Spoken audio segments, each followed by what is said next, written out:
Welcome to Codings Talk. This is a very, very special episode for everyone in this live stream and broadcast. You know, we talk a lot about PPE and the protective coatings industry. We talk about hard hats, we talk about gloves, respirators, fall protection, you know, all that gear that you can see. And it's also the gear that you can inspect. The gear you could hold on, you know, hold someone really accountable for wearing. But there's another kind of PPE that never shows up on a pre-job checklist. You can't hang it on a hook. You can't issue it from an on-site storage shipping container. And you can't spot check it during a coatings operation walkthrough. I'm talking about the protection you can't see, the mental and emotional safety layers that keep our people steady, focused, and able to make good decisions in high-risk environments. Because here's the truth. A worker can be fully compliant on paper and still be completely unprotected where it matters the most. Stress, fatigue, burnout, financial pressures, family strains. These are all hazards just as real as missing a handrail or a faulty harness. They don't show up in an incident report until it's too late. Mental health isn't a soft topic. It's a safety critical asset. And if we're serious about protecting our people, then we have to treat it with the same rigor, the same structure, and the same urgency as any other part of our safety culture. That's why today's conversation matters. Joining me is someone who's been on the front lines of this shift, Andy Kobus from United Rental. Andy has seen firsthand how mental health challenges show up in job sites, in customer operations, and day-to-day lives, how they're affected, especially those of the skilled craft workers and supervisors. So we're going to talk about what invisible PPE really looks like and how organizations can build systems that support people before a crisis happens. And why the next evolution of safety isn't just the physical protection, it's the human protection. Also, before we start our conversation, I want to hear from everyone. Please feel free to post in the comments. And I can understand if you don't want to share it, if you've experienced the situation, but you can also email me at jim@jimkunkle.com because I would like to know, you know, a mental health challenge that you're seeing in your workplace right now. So feel free, if you want to, you could drop in the comments or you can email me because we'll learn a lot from your insights. So this is the PPE you don't see. And joining me, as I mentioned earlier, is Andy. Andy, welcome. Thank you, Jim. That was an incredible intro. Thank you. Appreciate it. For everyone who's watching, there might be one or two people out there that don't know who you are. You're very prolific on LinkedIn, but tell everyone a little bit about your background and especially related to this topic. Yeah, so I'm with United Rentals. We're the largest equipment rental company in the world and a flooring specialist. So I've got about 15 years in the flooring industry. Started off with selling equipment, got into the rental world, picked up a lot of knowledge over the years and firsthand work with concrete coatings, concrete polishing, just about anything you could do with a floor. I've at least experienced some of it, done a lot of it, been around the experts out there. I get accused of being an expert, but I'm just a specialist. I like to take a little pressure off of that. Might know more than the average person, but when you know who to call, then you become more of that specialist. You know, you're always one phone call away from somebody else who knows more. So that kind of makes you one of the smartest and best assets in the room. So that's where it's important to know the breadth of the industry, to have conversations with people of all different industries that may do other things that we don't do, because that's just an extension of that relationship. And it plays into all the mental health, being an asset to any type of partner that you're going to have out in the industry. Yeah, you're kind of like the Kevin Bacon out there, right? You know, the degrees of separation. Great, that's right. Andy, that's right. Yeah, go ahead, man. Yeah, let's talk about the hidden hazards. Let's talk about stress, fatigue, and isolation. What I'd like to hear from you, what are some of the real world pressures that are workers and also individuals, what are they experiencing out there currently in 2026? It's a loaded question. There's so much there, and without pointing fingers, it just companies have different cultures. Some companies are going to be much more progressive than others. And obviously, without calling anybody out, we know that construction overall is a very high pressure industry. There's always deadlines to meet. There's budgets to come in under. Work around the clock. It's often work in off hours, away from home. It could be for weeks at a time or months at a time. If a tilt-up's going up and they need the floors done, and you got people running power trowels on 2 shifts or 3 sometimes to meet deadlines. They're staying away from home for weeks at a time or more. And people get into things. They fall into the dark side sometimes of the culture. And sometimes it leads to injuries that don't get reported. It leads to taking something to compensate for not feeling right. Beyond not feeling well or having an injury, maybe that continues. That self-medicating may continue further than it needs to. Leads to substance use, sometimes dependence. They could lead to ripple effects out into depression, into possibly, other further substance use, into, introspectively looking at yourself and wondering, how can I stand out in this field when in the construction, it's operators, it's bodies, it's not always individuals that are needed for their skills. It's not a bad thing. It's just the nature of the beast. And when it's managed properly, when it's run by leadership that cares about people, it can be done very successfully. But people need to know that there are resources for when these other distractions come about, when there's distractions, whether it's on the job site, in the off hours, that you're away from home, that you're not falling into that dark side of the culture. What I think is, look at every job site, and I've looked even at our own stores, and you've had this conversation up the line at United, even with regional HR, to not call us out in a negative way, but just to bring attention to the fact that there's plenty of existing resources. They are available for mental help, for a number to call, to text, for just to have something, whether it's an EAP, whether it's your insurance company. They exist, but they're not always accessible. So the accessibility is the problem, not the availability. I look around at job sites and trailers, and I look at our branches and look around. You see posters for OSHA, you see, the Heimlich, you see the first aid, you see CPR, and all these things are important, but you don't see anything that says 988 for suicide and crisis lifeline. You don't see anything that says, if you're not feeling well, if you're stressed at work, call this. They may be out there. We know they exist, but 988 should be a number, for example, that should come to mind as quickly as 911. It's something that the availability of these resources should be introduced early in an apprenticeship even. That's something I've been discussing recently. When do we introduce this into a career? It's not something that should come as a result of an incident or a news report. It's something that should be just integrated into our safety culture from day one. And it may be there. It may be in your company's culture somewhere. It may be in your daily or weekly safety topics. But real world, how often do we just check the box and move on to the next? We have our safety meeting, check the box, give me a bagel, I'm getting back to work. And we didn't quite get that message that was really necessary. So the more we can instill this message into our colleagues out there, maybe they can just take a breath and know that somebody cares, know there's somewhere to turn if there's something needed, and know who to look out for. Maybe the signs of when you're looking over and some of your coworkers that you've worked with for months or years, not quite acting right. And it's okay to take that step, to look them in the eyes and say, are you doing okay today? Is there something I can do to help you? Or just to offer it. So, yeah, over the years, like you, I've been to so many job sites, and what I would say that workers, craft workers, even supervisors, they can be very good at masking any challenges that they're having mental health wise.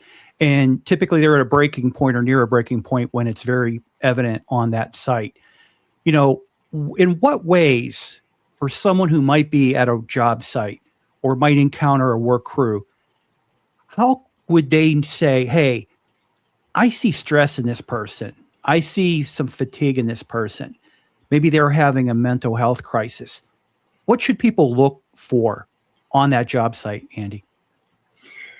Some of the more obvious signs. I mean, I'm not a clinician by any means, so I'm not going to claim to be. If there's anyone here, we certainly would love to connect and make sure that we get to the right resources. But in my experience, the easier ones to spot are those that are easily frustrated, those that sometimes a coworker may just not quite be there.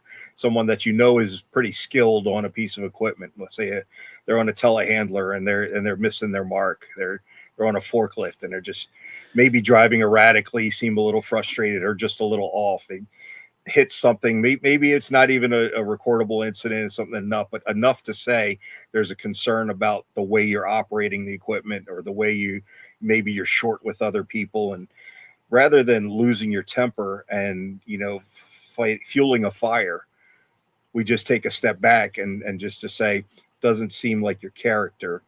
Maybe there's something going on. And it's what's difficult here. And I'd be looking for help on this. Always asking other people's opinions is, how can we address that with our colleagues without coming off as condescending or without putting the fear that someone is going to get in trouble. Some people are worried about, speaking up if they're just not quite feeling right and they're out of PTO. They know that they've got to get a job done. They're worried they're going to be replaced. Again, real world issues. We're concerned about deportations. We don't want ICE on job site. We're concerned about some people may be undocumented on a site, but they got great skills. So they're just going to keep quiet and they're going to keep going on regardless of what's going on internally. Are people licensed on the equipment that they're on? If they are and they know that what they're doing, but they're not quite operating it right, it may be time to just step in and maybe address them to say, hey, is there something going on? But in some cases, you may just give them something else to do. It may be that mid to higher level supervision that comes in and just reroutes that person. It gives them something else meaningful to do without, cutting them down in front of their peers. Because that's a fine line also. Easy to lose your temper and say, Jim, you're just not acting right today. Go sit down and go sit in the corner, right? We're not going to put you behind a desk. But I see there's something off with Jim today. You know what? We're going to put him somewhere else where maybe it's a little less stressful for a day or so, and we'll see how it plays out. But without me embarrassing you in front of anyone else or calling you out directly. Because if I ask you, all too often, you're not going to know what's wrong, or you're going to be afraid to say something back. But maybe you'll be grateful that you were rerouted to something else at that moment. Yeah, many times I've been asked to give a safety talk. And now that I think about it, I don't ever remember from me any safety talk about mental awareness, mental health, mental resources, and things like that. Coming out of this conversation we're having, I'm going to have to make sure that I do incorporate that if I do a safety talk. Sure. And to your point, and earlier someone posted a comment about, we're not seeing posters. We're not knowing about what number to call when there's a crisis and things like that. So the communication part of it is really kind of a breakdown. We talk a lot about OSHA safety. We talk a lot about other safety and risk factors, but we really don't spend any time on the mental health aspect of it. Another aspect too is that, currently today's times, like you had mentioned, you have skilled workers who might be undocumented or, maybe they, for whatever situation, they really don't want to make themselves, basically stand out and with a team. There is a lot of things that they will hide or they will not share. We do see a lot, I think, in a lot of the job sites, more indication of workplace fatigue. And it's because sometimes with the shortages that happen with skilled labor in the coatings industry, we're still struggling for almost 2 decades now trying to find and keep and, retain skilled craft workers to be able to work. So there's so much fatigue related to work crews and things like that. The other aspect, too, I see is that, if you're looking at the safety record, and again, I don't know how much this might come to play with it as well. I don't think there's a metric for your safety record that has anything to do with mental health. Am I wrong? Some aspects there are. Okay. In the construction industry overall is number one. Sometimes we're listed number two behind mining in suicide rate, for example. And the suicide rate in construction is more than 4 times higher than the national average. An overwhelming majority are male. The substance use, opioid addictions, are near the top of the list of industries is construction. It's you see it rampant, and you talk about job site fatigue. I mean, a good example for that, in the coatings industry, the further north you go, it's seasonal. The work is very seasonal. That a lot of these coating companies are not you're not able to put down a lot of coatings in the winter months, and that's where you're making up for it come March or so, and you're out there 6-7 days a week. Didn't mean that 6-7 reference, but yeah, it's still not gone. But you're out there, and it's longer days. It's crunch time, and then a lot of companies will shut down for a month or two, right, over the holidays. So it's hard. It's hard to navigate that. But yeah, there are some metrics with construction overall, and they're alarming to people that aren't familiar. You had recently done an article on mental health and mental health resources, and that's kind of how we started really communicating. We've been connected on LinkedIn for some time, and when I read that article, it moved me to the point to say, listen, Andy, we need to get together and have this conversation. Could you talk a little bit about the studies and some of the statistics?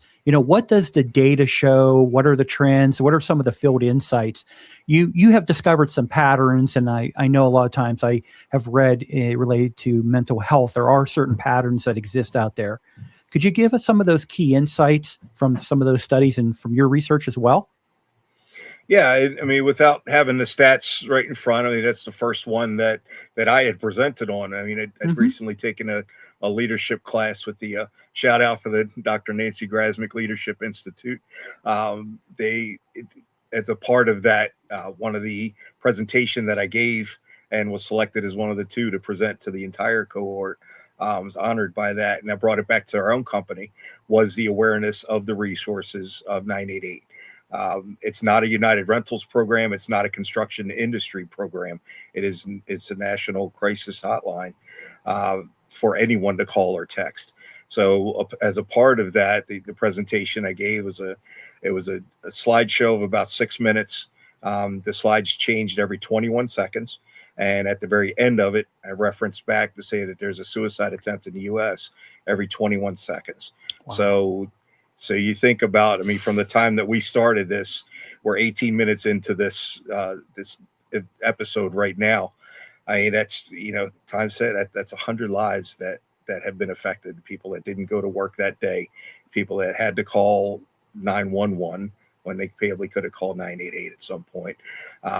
It's job sites that are paused, that are held up. It's alarming. And OSHA looks at it not as an issue, but as a crisis. OSHA lists it as the suicide crisis. And there are posters available. So once again, we just got to go online and find them. You find it, you get it printed, you put it up in the job site, you have the conversation, you remove the stigma. 4 times higher than the national average in the construction industry. Isolation being a part of that, the stigma probably more than anything. It's a lot of the progressive companies that'll have those open conversations, but you've got to create a safe space in a way that it's okay to talk about. And, I'm only half joking when I bring it up, but you look at the way that we grew up, Jim, and in the 80s and 90s, it was an athlete or a pro wrestler or somebody that was a champion that looked like, hey, I'm going to listen to them. Mr. T said, drink your milk. That's cool to drink milk now.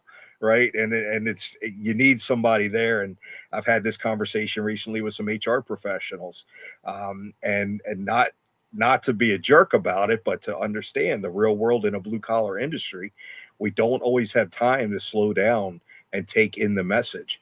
So when the power of that position doesn't match the power of their credibility on the job site, how do we bridge that gap? And how do we get those messages into the people? It's not looking at the HR as, oh, here comes Toby from HR. He's no fun, right? But we've got to hear that message. So it takes somebody, it's going to take a face like yours or mine right now, because we're the ones that look more like we belong in the industry, where it's going to take somebody that you work shoulder to shoulder with, that you've sweated on the job site with, to stop and have the fortitude to say, guys, let's take a break. Let's talk about this. Something went on at another job site. And we hope that it's not one of our own examples, that there's enough out there that have happened to say, this happened somewhere else. We're going to take every measure to make sure that it doesn't happen here. And this is how we're going to go about it. So it's everybody to know your own team. How do you come up with a plan that you can implement? But it all comes back to the same thing, sharing the resources that are already out there. We're not making anybody into any kind of counselor by any means, but just to look over your shoulder once in a while and check on everybody else and having them check on you. That could mean the world to somebody.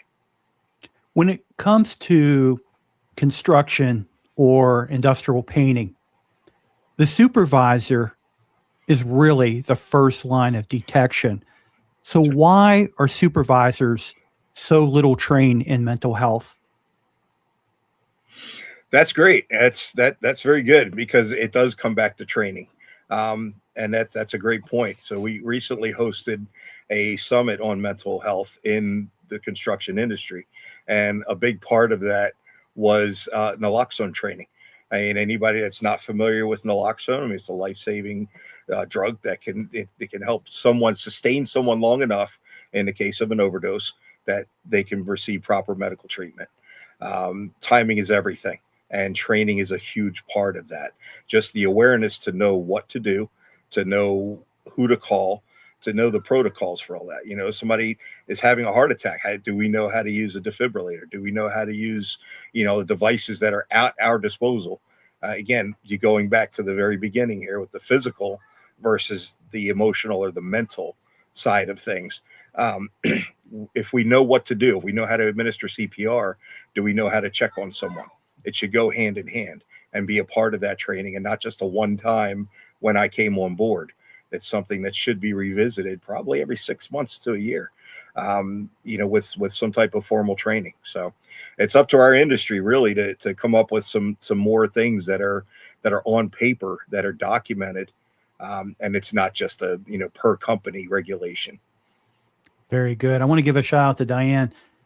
She might be a defender of Toby from Michael Scott, but over the years have become to not appreciate Toby and kind of side with Michael Scott. So just Diane, so you should know, for full disclosure, where I stand on the topic.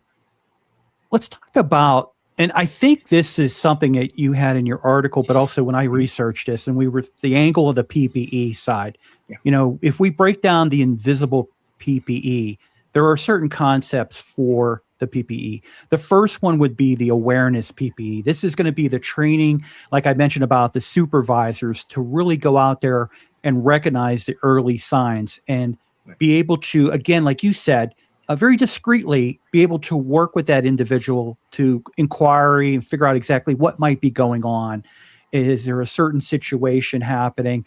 And then to try to be able to get the appropriate resources and or talking to the right people to kind of work through the scenarios. Another PPE is the communication PPE, and this is going to be having more like structured check-ins. The toolbox talks, like we're talking about the safety lessons and stuff like that, which I want to be able to incorporate. Another area is peer support, to be able to have that dialogue happen.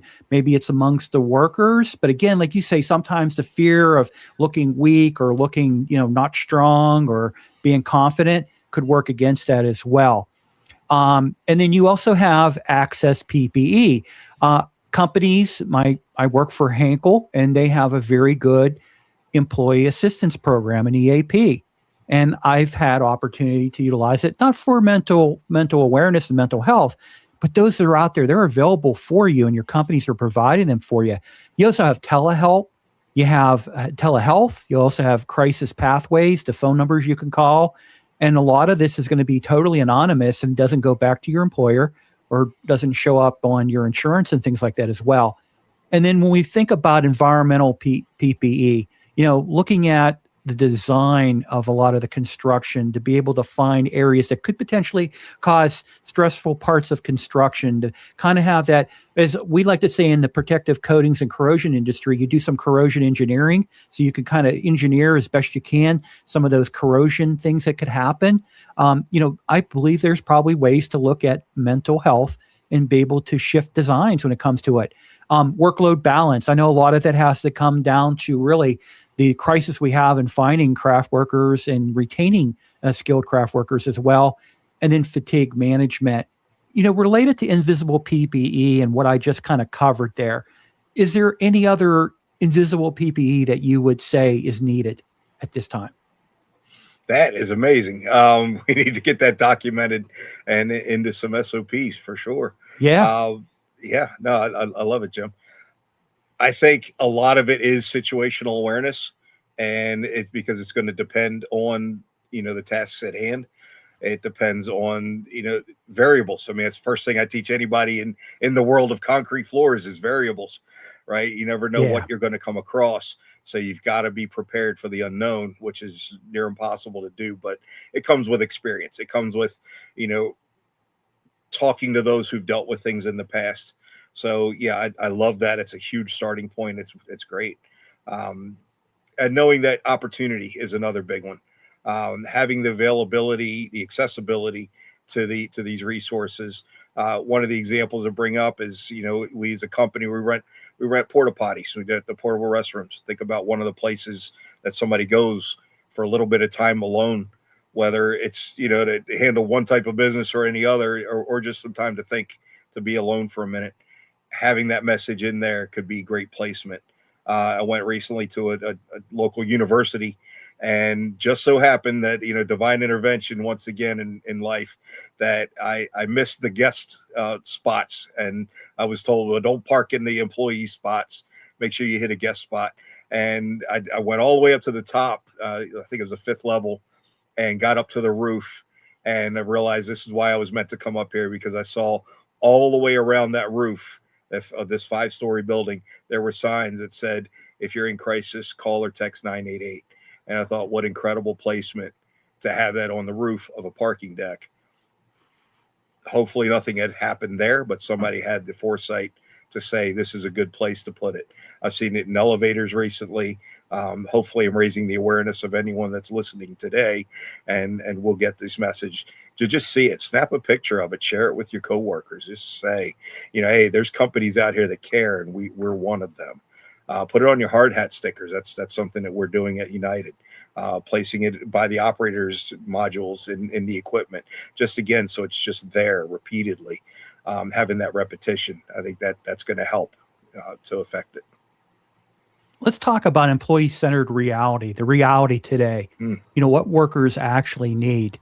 There is a gap that exists between the corporate programs and field level usability. I think the office workers seem to have probably more of an understanding what might be available to them than what the construction crews or the work teams might have out in the field.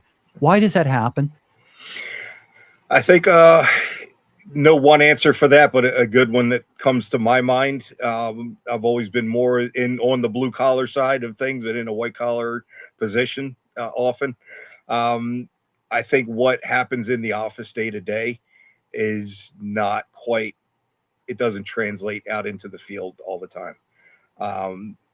You've sometimes got just the mental block of them versus us. And it's not necessarily combative, but it's just a difference of culture. That, well, you're in the air conditioned office, you're in the heated office, depending on what time of year, and you don't know what it's like out here. And then you might have people with the mentality in the office that'll say, well, you're just a worker in the field, or you're out there, just go do. So it's there, it exists. Whether it's reality or not doesn't matter. If it's perception, it becomes a reality. And it's something that really needs to be coached through. So it comes back to that, the supervisor level that really has to bridge that. And it helps the more we can. And I think the top thing that comes to my mind is sharing experience. And I'm always transparent and with my own, and I can tell anybody listening here, anybody, that it wasn't until probably a year or so ago that I read a term, I read an article on LinkedIn, imagine that, by someone who's become a friend of mine, and she's halfway across the country. We've never met, but we've communicated, especially since then. That I deal with the condition is called passive suicidal ideation. That there is no less than a dozen times a day that I think about how to end or how to go. Never taken a step towards it, but I'm not going to be ashamed of it either. I'm not going to say, oh, well, I don't want to talk about this part. It's something that I've come to terms with that I say is just there. I manage it well enough that I can, and I'm open enough to talk to others. It is open conversations with other people because they know that, I'm going to mention this out of authenticity and vulnerability, not looking to get somewhere with anyone, but it's something that's real and it exists. And if we don't address these things, then they get pushed down, they get ignored, and they're going to pop their head up at sometimes the worst possible moment. So I feel that there have been times, plenty of times in my life, that if I chose not to share or not to speak about it at all, I worry what may have occurred on too many occasions. So how many other people are going through that or so much worse, that are in so much worse of a situation, that just knowing that, I got somebody that I can bounce off of because maybe they'll understand. That's one of the biggest forms of stigma is thinking that no one else is going to understand. So I'm just not going to talk about it. Yeah, in my past history, I had a high school classmate. She tried to commit suicide as a junior in high school, and then she tried a second attempt at suicide in her third year of college. She survived both attempts, and coming out of the second attempt, she kind of said, listen, to turn herself around, part of her redemption, let's say, or not really redemption, but healing, let's say it healing instead of redemption, was to help others. And over the years, she's volunteered, she's spoken out, she writes about it, she talks about it at work, because for her, if her life lessons related to suicide can help someone, she feels like that is part of why she's alive today. And I really appreciate that when you hear those stories of people sharing their stories, and maybe if they were suicidal or they have thoughts like that, to share that as well. Let's see, Diane has a big one. Wow, Andy, you're brave for sharing and talking about it. I agree completely, Diane. Thank you for posting that. I mean, a lot of people have known people, and when I've shared this, some of this resources with some people in the industry or even within my own company, I've not left one of those conversations without at least one other person coming over to say, hey, I don't really talk about it often. And it's not something that you talk about over the water cooler or a cup of coffee. But yeah, when it comes around, it's like, you know what? It's okay to talk about it. It's okay to discuss if you're feeling a certain way about it, and it's fine. I think another part of the stigma, too many angles of it, is that we're worried that it's going to detract from the job at hand. Somebody's going to think you're weak. Somebody's going to think, oh, now everybody's going to have a story and they're all going to want to take time off. And I think we need to get past a lot of those mentalities and understand that if we can feel free enough to share or to say, it's not quite as bad, that adds so much to the stress.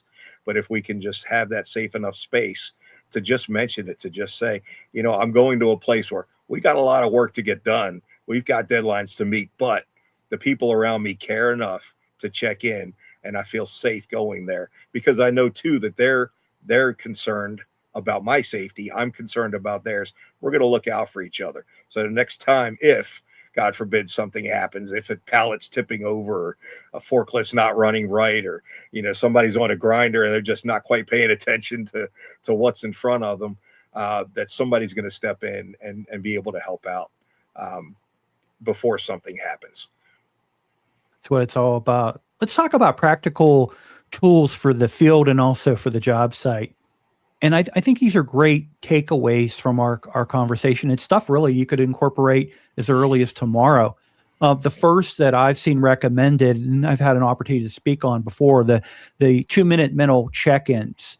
I had mentioned to you before we got on the stream, for not last year, but the last 3 years prior, I'd done it during the month of May, mental health, and talk about it. Well, one of the big things, the takeaways from those conversations I had was this the idea of a 2-minute mental check-in.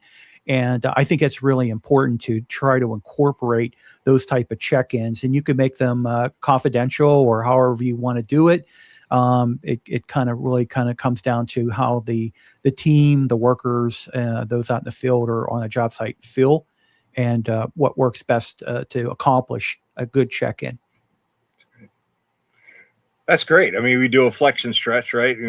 Yeah. Some people even laugh about that, but and whether you're checking the box or not, at least you're doing it. And it creates not just the act itself. The act itself could be the catalyst, but it's just the fact that you're doing it, that you're bringing attention to it, shows that you care enough. And I think just that alone, saying that we're going to take a moment to recognize this, and not just dance around it or push it down to where it goes away on its own, because it never does. Another thing too that I've seen on job sites as well is you have a change of work crew. You're going to kind of let's time out, let's take a pause, check PPE, right? Check PPE. So maybe incorporating in that stop and check to think about incorporating some type of a review related to mental awareness of individuals looking for stress, fatigue, all those things that might be telltale signs that there could be something occurring with an individual or individuals in that team, in that crew. Always being able to identify and understand exactly what fatigue signals are, what are red flags when things look like they could escalate into something very dangerous for an individual or even for a team, like you said, operating equipment. The other aspect is to have available peer-to-peer support scripts. So what I mean by that is not canned pitches and things to read, but have those FAQs for supervisors that would be scenarios that typically will happen on a construction site regarding mental health, and to be able to have they can read those and have an understanding of what is the call to do based on these different scenarios. And I like that aspect of it as well. And then really what it comes down to, knowing exactly when to escalate and then how to escalate. Are there any other practical tools that could be used in the field or on a job site? Again, I think it does go back to the awareness and the preparedness as much as we can. I love the 2-minute check-in. I think that's a great idea. Making sure that we're, again, taking care of our bodies, hydration breaks, right? Hopefully a lot of companies are, especially this time of year, in the mid-Atlantic, we're having a terrible heat wave. So everybody should be stopping, probably every half hour, just to make sure that we're doing, and it just, during that time, we're not trying to take away break time from anybody, but you use it as a check-in or use it as a time to make sure, the beginning of a shift, if it's, hey, did we get enough sleep last night, everybody, and then checking in at the end of the day. Hey, when you get home, make sure that, you're getting your rest, and, we got a lot to do tomorrow, but, and then realizing that if we've worked several days in a row and, longer hours, or the weather's, been rough, doing what you can to just be understanding. And I think empathy goes a very long way in at least helping create that safe environment. Definitely. And I want to ask everyone who's going to be watching right now in the live stream, but also in the replay, which of the tools that Andy and I just talked about, what would make the biggest difference in your operation, either on the job site, in the office, or at the actual field where you're working out in the field as well? So Andy, to kind of wrap up this topic, what's next for you when it comes to mental health resources? Are you going to be writing more articles? Are you taking more above and beyond what you're doing currently as an active role in pursuit of mental health? Thank you. So I'm a part of several networking groups in the area. Honored to serve on a few nonprofit boards, and using every one of those groups. I mean, most of them are industry specific to construction, but some are not. They touch into facility management, looking for any opportunities to spread the word. NFMT shows coming in March. We're applying to speak there and run a workshop. I've got actually just recently agreed to work with the National Foundation for Suicide Prevention in Baltimore. They're going to be having, they're calling it Out of the Darkness walks for suicide prevention. They're happening nationwide, so wherever you are, Just look on their website for the National Foundation for Suicide Prevention. See where your walk is and when it is. Ours is going to be September the 19th. Just put together a team today, as a matter of fact. And we're going to be walking in honor of a very good friend of mine that we lost to darkness about 6 weeks ago. She left us. Very good friend and a leader in the industry. Dedicated her life to saving women from the type of life that she endured, from the suffering that she came from, and spent 20 years of her life or more, sober and helping others. And in the end, we're walking for her, and she will continue on. Her work was never meant to be completed, but we will continue it. So we're walking for our friend Natasha Gwines, and that's my team. So if anybody wants to join, or if you want more information on just sponsoring or running or walking as an individual, nobody's running, by the way, it's walking, or to join our team or to start your own even, hit me up. I'd be happy to send you some information on that. That's beautiful. We don't really realize that even people who are advocates for, people who might have been, abused or have mental health challenges, they themselves can become victims of things like suicide and other destructions that can happen related to mental health challenges and things like that. So, right. Very noble cause. Andy, how can people follow you professionally, and then how can they communicate with you? LinkedIn, website, or? I'm going to say LinkedIn is the best way to go. I mean, it met some of the most incredible people, and like to call our global community of kindness. You know who you are out there. We're growing by the day. That, LinkedIn for sure.